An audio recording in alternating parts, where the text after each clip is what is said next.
اللهم صل على النبي الهاشمي محمد وعلى آله وسلم تسليما. Assalamualaikum warahmatullahi wabarakatuh.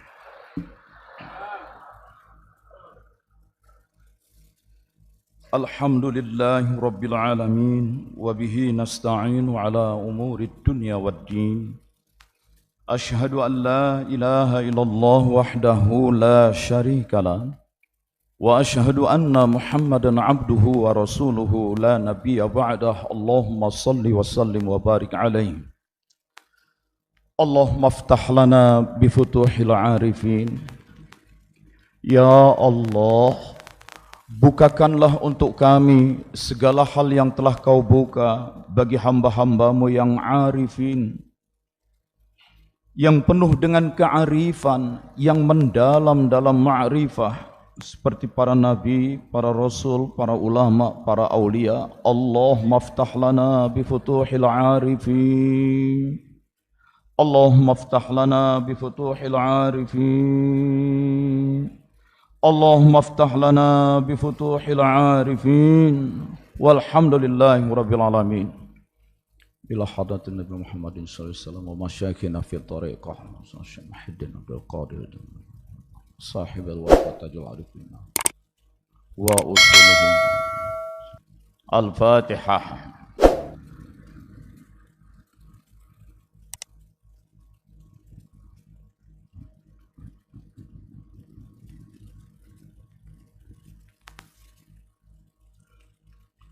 Yang kami muliakan Guru Mursyid yang mulia Syekh Abdullah Mubarak Nur Muhammad, Syekh Ahmad Sahibul Wafat Tajul Arifin, pemilik majlis ini Syekh Abdul Qadir Al-Jailani Qaddasallahu, Pangarsa Umi beserta seluruh keluarga besar Abah Sepuh, Abah Hanum yang kami cintai, para wakil talqin, para pengurus yayasan,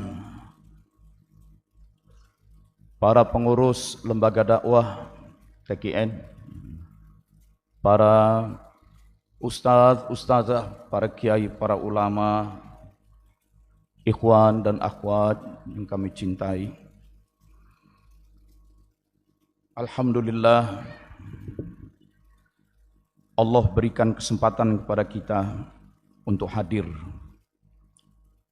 tetap hadir dan selalu hadir di sisi Abah, Guru Mursyid kita.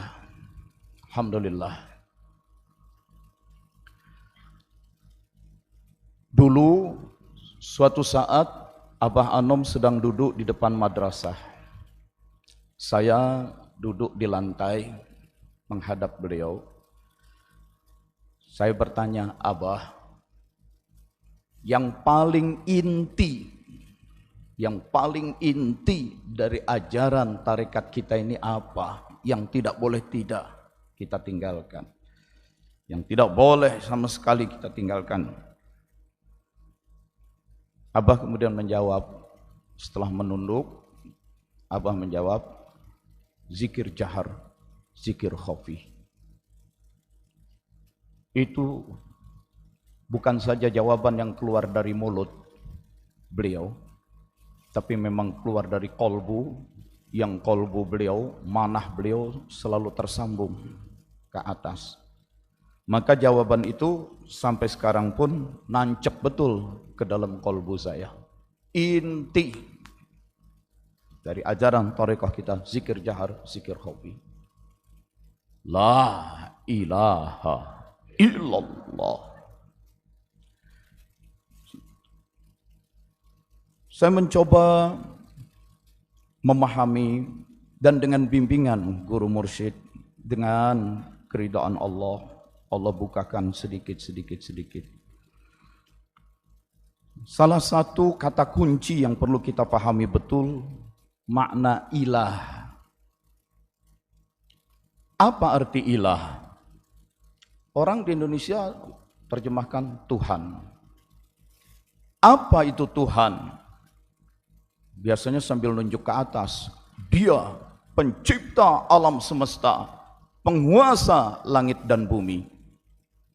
Kalau yang dimaksud adalah dia pencipta alam semesta, penguasa langit dan bumi, dalam bahasa Arab itu bukan ilah, itu Rabb. Rabbul alamin, pengendali, penguasa alam semesta. Rabbus samawati wal ard, pencipta, pemelihara langit dan bumi. Itu Rabb, bukan ilah. Lalu apa arti ilah?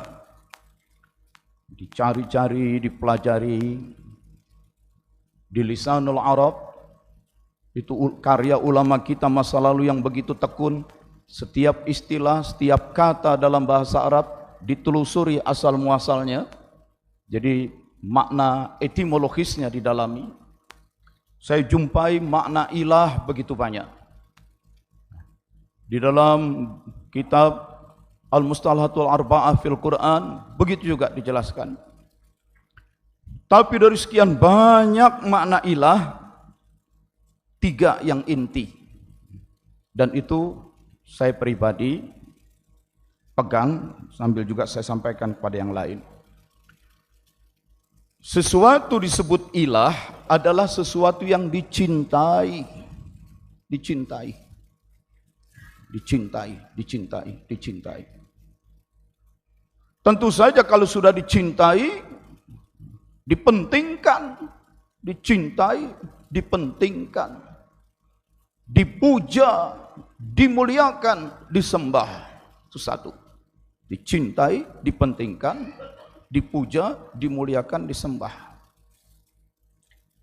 Yang kedua, kalau sesuatu itu dicintai sedemikian rupa, dipentingkan, dipuja, dimuliakan, maka sesuatu itu juga menjadi sesuatu yang dituju.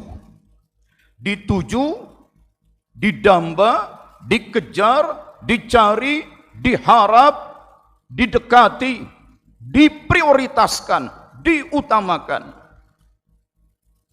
Kata kuncinya dicintai. Kalau sudah dicintai, berarti juga dipentingkan, berarti juga dipuja, dimuliakan, diagungkan, disembah.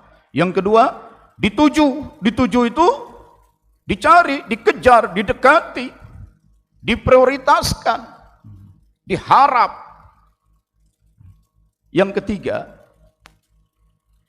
ketika sesuatu itu dicintai sedemikian rupa, maka dia pun apa maunya diladeni, dilayani, diperturutkan, diabdi.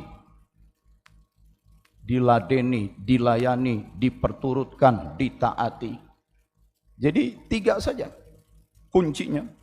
Dicintai, dituju, diabdi atau ditaati. Dicintai, dipentingkan. Dituju, dikejar, dicari. Ditaati, diladeni, diperturutkan. Lalu itu ditempatkan dalam kalimat nafi. Nafi itu penolakan. La di situ bukan la nahi, bukan la untuk melarang, tapi la untuk penafian. Penafian itu penolakan, penyingkiran, pengikisan, penegatifan. To negate bahasa Inggrisnya. La ilaha. Tiada yang dicintai, tiada yang dipentingkan, tiada yang dimuliakan, tiada yang diagungkan, tiada yang disembah. La ilaha. Tidak ada yang dituju, tidak ada yang dicari, tidak ada yang dikejar, didamba, diharap, dijadikan tempat bergantung. La ilaha. Tidak ada yang ditaati, tidak ada yang diladeni, dilayani, diperturutkan, dikikis. La ilaha, buang. La ilaha, la ilaha, la ilaha, la ilaha. Tiada yang dicintai, dipentingkan. La ilaha, tiada yang dituju, dicari, dikejar. La ilaha, tidak ada yang ditaati, diabdi, dilayani. La ilaha, kikis bersih, buang. Ditancapkan, diisbat, dikokohkan. Illallah. Illallah. Illallahnya itu enggak masuk kalau masih ada yang lain. Maka pembersihan itu harus betul-betul. La ilaha illallah.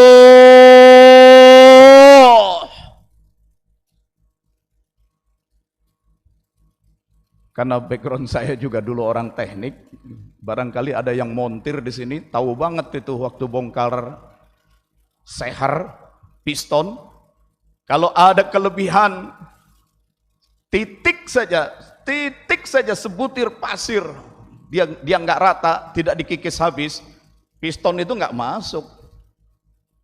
Ilallah itu nggak tembus kalau masih ada yang lain. Karena itu penafian itu menjadi penting sekali. Oleh sebab itu, insya Allah kita semua paham. Kalau sudah la ilaha illallah, pada saat la ilaha itu tidak ada lagi yang lain. Jangan terjadi la ilaha illallah, la ilaha illallah, la ilaha illallah. Aduh, punggung udah pegel nih, kaki udah pegel, tapi tahan aja lah. Kenapa? Kamu kok zikir sampai panjang-panjang? Supaya motor yang hilang cepat ketemu. Masih ada ilah yang bukan Allah. La ilaha illallah, la ilaha illallah, la ilaha illallah. 70.000 kali supaya hasil maksud, supaya SK kenaikan pangkat cepat turun. Ada ilah yang lain. La ilaha illallah, la ilaha illallah. Supaya toko, warung yang baru dibuka rame didatangi pengunjung. Masih ada ilah lain. La ilaha illallah, la ilaha illallah. Untuk apa? Supaya anak gadis dapat suami yang PNS. Susah cari mantu PNS sekarang. Masih ada ilah lain. Jadi kalau sudah la ilaha, betul-betul tidak ada yang dicintai, dipentingkan, dipuja, dimuliakan, ditinggikan, diagungkan. Begitu la ilaha, tidak ada yang dituju, tidak ada yang dikejar, dicari, didamba, diharap. Begitu la ilaha, tidak ada lagi yang diladeni, dilayani, diperturutkan. Illallah, Allah saja. Itu. Tidak yang lain.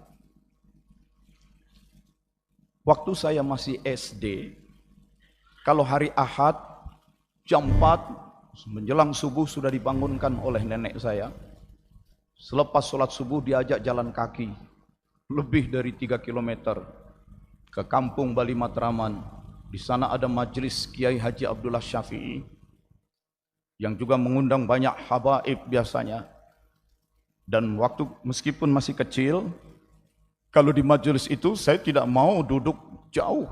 Saya duduknya seperti ini, pas di depan mimbar. Sebab kalau duduk agak jauh, mesti fokus, konsentrasi terganggu. Terganggu sama yang di depan saya. Kadang-kadang di depan saya ngobrol, kadang-kadang di depan saya batuk-batuk, kadang-kadang macam-macam, terganggu. Jadi saya maunya di depan. Saya sangat terkesan di akhir acara Kiai Haji Abdullah Syafi'i itu dengan badannya yang begitu gagah selalu menanamkan kepada yang hadir, la ilaha illallah. Itu beliau ajarkan. Maka dan beliau katakan itu beliau peroleh dari gurunya. Itu terus jadi pegangan. jalan kaki, sekolah, SD, SMP, masuk STM penerbangan, kuliah di akademi komputer, kuliah, pergi kemana-mana, la ilaha illallah, dalam batin, bersihkan, buang yang lain. Banyak sekali pertolongan-pertolongan yang Allah berikan, yang saya alami. Maka satu saat tahun 1995 saya bersimpuh di hadapan Abah Anom. Beliau pun ajarkan itu. Begitu diajarkan la ilaha illallah, bergetar seluruh tubuh. Dan itu alhamdulillah tidak pernah saya lepas kapanpun. Baik keadaan senang, keadaan susah, keadaan gembira, keadaan berduka, terus la ilaha illallah, la ilaha illallah, la ilaha illallah, la ilaha illallah. Dan kita saksikan kebesaran-kebesaran Allah. Kebesaran-kebesaran Allah. Sekadar mengingatkan diri tahadduts bin ni'mah. Sudah beberapa kali mengalami begitu dekat dengan kematian. Misalnya ketika bersama Wak Jejen dulu, setelah tsunami di Aceh, kami naik speedboat mengantarkan bantuan ke Lamno, jalan kaki begitu panas terik di pulau itu, dan pulangnya kemudian malam dihantam badai, hujan lebat, gelombang tinggi, dan akhirnya speedboat kami terbalik dan kami semua harus terpental ke laut semua. Saat itu sambil berenang, tidak ada lagi yang lain. Illallah, la ilaha illallah, tidak terucapkan dengan mulut, hidup sendiri di dalam kalbu. Hampir 1 jam berusaha berenang ke pantai dalam cuaca yang sangat gelap. Dan setelah itu mikir juga, kenapa nggak ada rasa takut sama sekali tadi ya? Kenapa nggak ada rasa khawatir? Kenapa nggak ada rasa bimbang? Tenang-tenang saja. Itu. Belum lagi cobaan-cobaan dalam kehidupan sehari-hari. Yang selesai khataman, tahu-tahu di belakang sudah ditungguin 2 orang preman. Kemudian semua sudah pulang, datang, cium tangan. Seluruh pundak lengannya bertato dan dia bercerita, saya preman di pasar induk, saya sudah membunuh 4 orang, saya sudah belajar macam-macam. Ya terus mau apa? Minggu lalu saya berkelahi dengan seseorang dan saya kalah. Begitu saya kalah, baru kali itu saya kalah, maka saya langsung menunduk menyembah orang itu. Dan saya berkata, kalau begitu saya menyerah kalah, saya jadi murid kamu saja, tolong terima saya jadi murid. Orang itu berkata, kamu tidak bisa jadi murid saya sebelum kamu belajar pada Ustadz Wafiuddin di Rawamangun. Itu sebabnya sekarang saya datang cari Ustadz Wafiuddin. Saya bilang, bohong, saya nggak punya ilmu apa-apa. Dia bilang, tidak mungkin. Kalau tidak mungkin, bagaimana saya bisa kalah sama dia? Satu-satu yang saya punya pelajaran dari Abah Anom. La ilaha illallah, la ilaha illallah. Tapi itu harus dengan tulus membersihkan dan membuang segala yang lain. Bahkan dari yang sudah-sudah, orang kalau sudah ditalkin zikir begitu, segala macam ilmu-ilmu sebelumnya yang hebat, yang sakti, mandraguna, kayak apapun, sepanjang itu tidak diizinkan oleh Allah, lepas, bubar. Yang nggak mempan dibacok, nggak mempan ditembak, bubar ilmunya. Kalau kamu mau belajar itu, kamu rela semua ilmu yang sudah kamu pelajari itu, nunduk dia. Tapi ajarkan saja. Saya tanya dulu, rela nggak menerimanya dan melepas semua yang lain? Nggak mau jawab. Akhirnya disangka saya bermain-main dengan dia, terpancing emosinya. Mata berubah merah, marah. dan berubah kelakuan menjadi seperti harimau. Dia merunduk, mengaum, dia cakarin itu karpet masjid sampai pada robek. Saya ngelihatnya aja ngeri. Apa enggak patah tuh kukunya?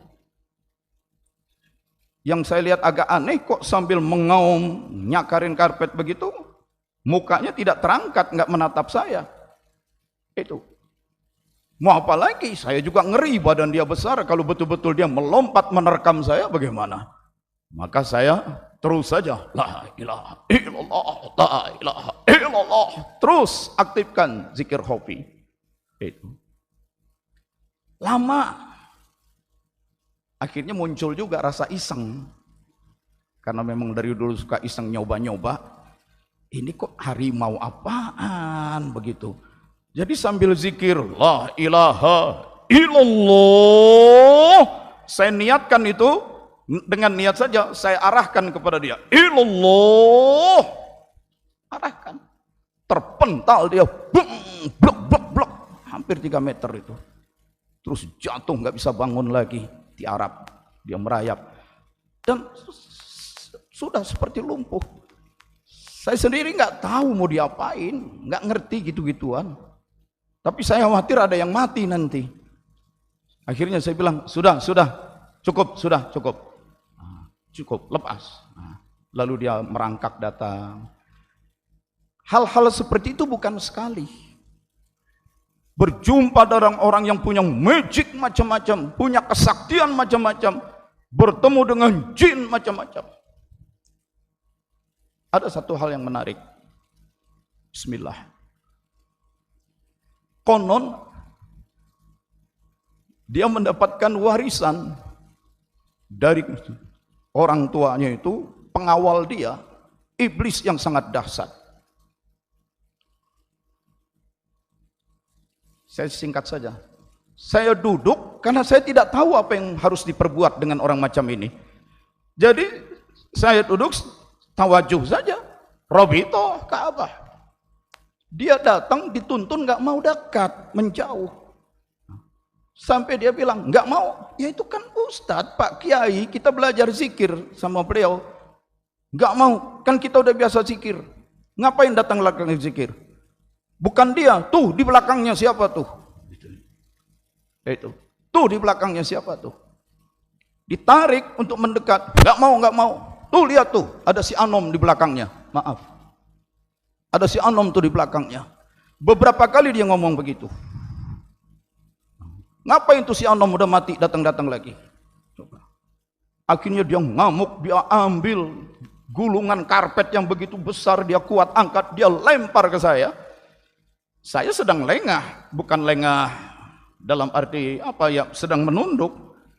Tiba-tiba karpet, bus, terkena terpaan angin, gedebuk jatuh di samping saya, tapi saya nggak kena. Dan segala macam. Ini satu pelajaran.